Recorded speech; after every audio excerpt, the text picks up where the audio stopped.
Hello guys, how are you people doing? Today's presentation is about anatomy of the vitreous. So what things we are expected to learn? We are expected to learn the basic anatomy of vitreous and different attachments of the vitreous, in which all places vitreous humor is attached. What is the content of the vitreous or the composition of vitreous, and how the vitreous has developed, okay, in the earlier stages of our development, how the vitreous is developed, and finally about what are the functions of vitreous.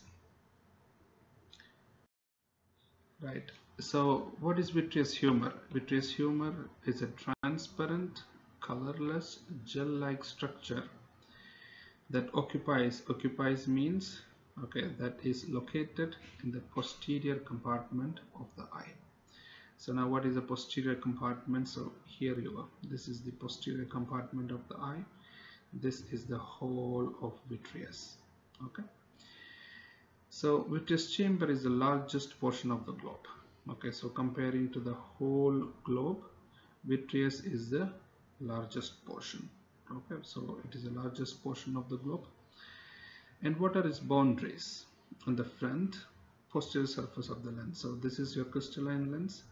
So in the front or anteriorly, okay, it is touching or connected to the posterior surface of the lens, and it also connects in the periphery. You can see this is the ora serrata. Okay, you can see from where the retina is starting, that is ora serrata, and this is the ciliary body.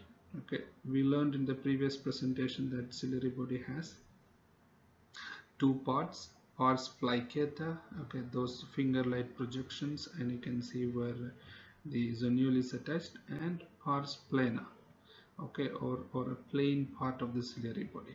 So it is attached in the periphery to the pars plana, and posteriorly, when you come to the posterior portion, it is attached to the hall of retina. See, the retina is starting from here, right? So this is the hall of retina and to the optic disc. Okay, so those are the locations where, or those are the boundaries of vitreous. So what is a composition? Composition means what does the vitreous contains. 99% of the vitreous is water. Okay, so 99% is water. So what is the remaining 1%? 1% is made up of collagen fibrils, some types of salts, some proteins, and hyaluronic acid. Okay, so water and plus other 4 contents. So what is the basic function of collagen fibrils? It helps for the vitreous for attachment. Okay, we'll be talking about the vitreous attachments in the next slide. That means vitreous is not sitting alone in the posterior chamber, or sorry, posterior segment or posterior compartment of the eye. It is attached to different parts of the eye. Means, for example, it is attached to the retina, it is attached to the optic disc, it is attached to the macula.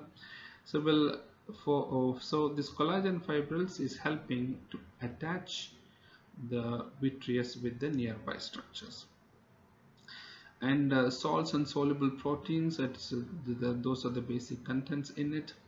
Okay, and hyaluronic acid, okay, it maintains the vitreous structure, because vitreous is a gel-like structure. It is not like fluid, and it maintains the jelly nature of vitreous. So what is vitreous? Vitreous is acellular. Okay, acellular means there are no specific types of cells in it, and it is a connective tissue. Okay, so what is a connective tissue? The connective tissue is nothing but, okay, that connects between the tissues, or a scene between the tissues. So basically in a human body there are 4 types of tissues. One is epithelial tissue, another one is muscles or muscle tissues, third types of tissue is nervous tissues or nerves, and the fourth one is connective tissues. So vitreous humor is a connective tissue, or it is connecting between the tissues. That means it is connecting between the a crystalline lens, and it is connecting between the crystalline lens and the retina. So what are the functions of the connective tissue?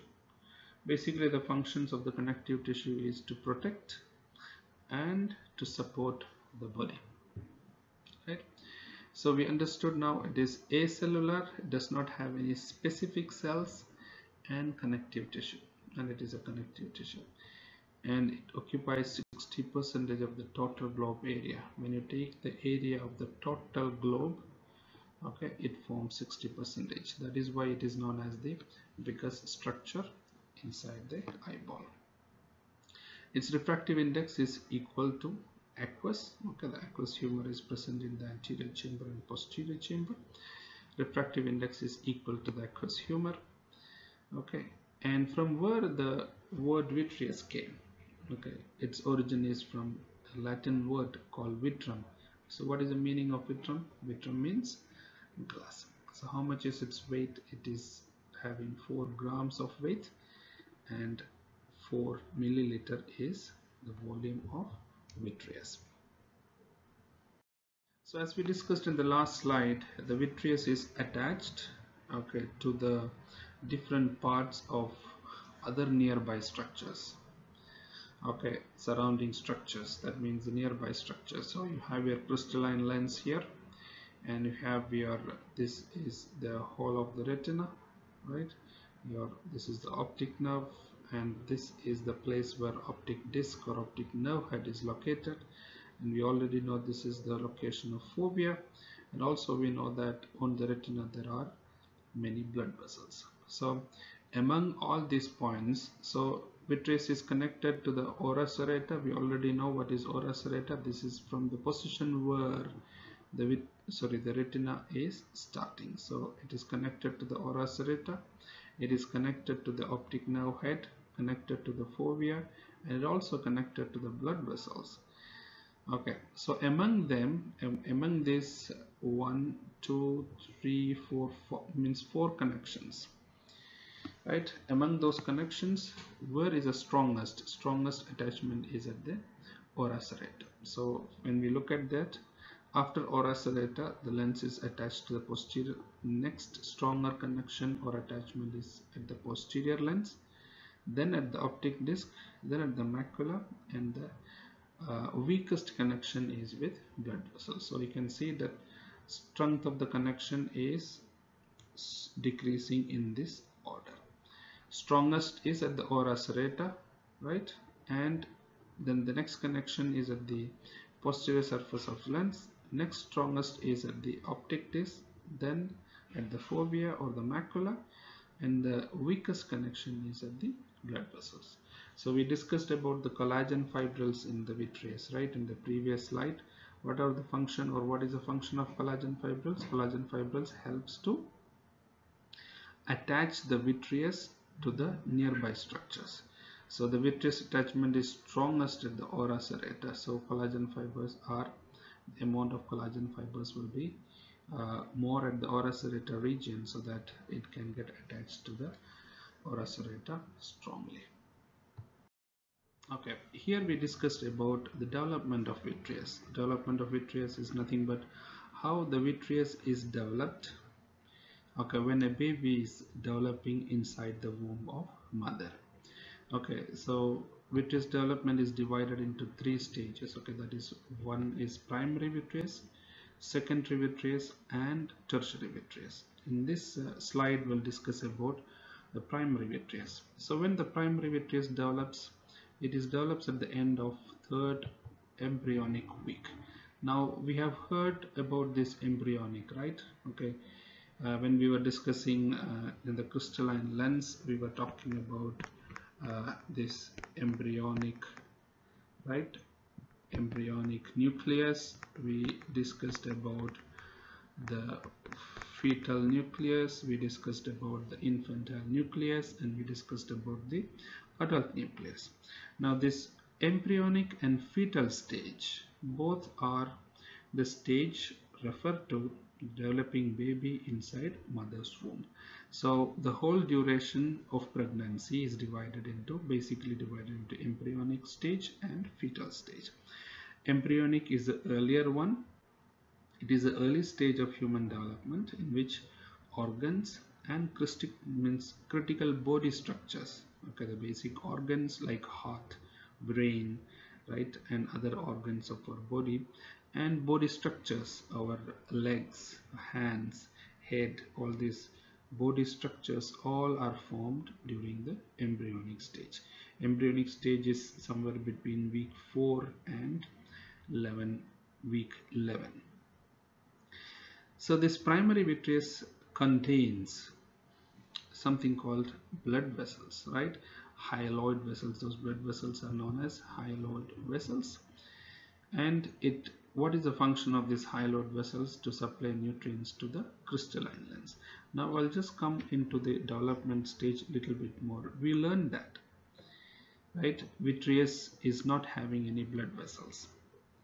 Okay, that is the case of adult and developed vitreous. In the case of embryonic stage, okay, in the beginning, this crystalline lens this is a crystalline lens, this is the cornea, and this is an example of an embryonic eye, and you can see that there is blood vessels coming towards the crystalline lens. So in the early stage of crystalline lens development, it needed blood, right? Oxygen and nutrients needed when the lens was developing, when our body was developing. So for that, blood vessels will grow from the optic nerve head to the crystalline lens. So in the primary vitreous is nothing but the first vitreous that is developed in the early stage of our development. It had blood vessels. So this blood vessel is known as hyaloid blood vessel or hyaloid vessels. So why that hyaloid vessels formed? To supply nutrients to the crystalline lens at the time of development. So it is interesting now whether these blood vessels will remain or it will disappear. We will see that in the next slide. Alright, so we are talking about primary vitreous, right? And the primary vitreous were having blood vessels. So what happens? And later we learned that when we are always talking about the vitreous, we will tell that vitreous is always avascular. There is not specific blood vessels in it. Okay, of course it had blood vessels at the time of primary vitreous, but later what happened? This hyaloid vasculature is nothing but blood vessels. Vasculature means blood vessels. It dissolves or it disappears before birth, right? So when we understand the development of secondary vitreous, we will understand how these blood vessels are dissolved. So when the blood vessels are dissolved, okay, this is the channel through which these primary vitreous blood vessels were coming from the optic nerve head to the crystalline lens. So when those blood vessels get dissolved or disappear as our age inside our mother's womb increases, just before birth it dissolves, but it leaves a passage. Okay, through this passage was the blood vessel was traveling to the lens, and that passage is known as Clockett's canal. Okay, Clockett's canal, or it is also known as hyaloid canal. Okay, so why hyaloid canal? Because this was the channel through which the blood vessel was going to the crystalline lens. So this canal is known as either Clockett's canal or hyaloid canal. So now you understood that the primary vitreous that is formed at the early stage of embryonic development, okay, it mainly contained the blood vessels, right, and that was traveling from optic disc to the crystalline lens in order to support for the development of crystalline lens. And later we understood that this primary vitreous gets dissolved or it disappears. So what happens to the primary vitreous? So we will understand that when we are talking about the secondary vitreous.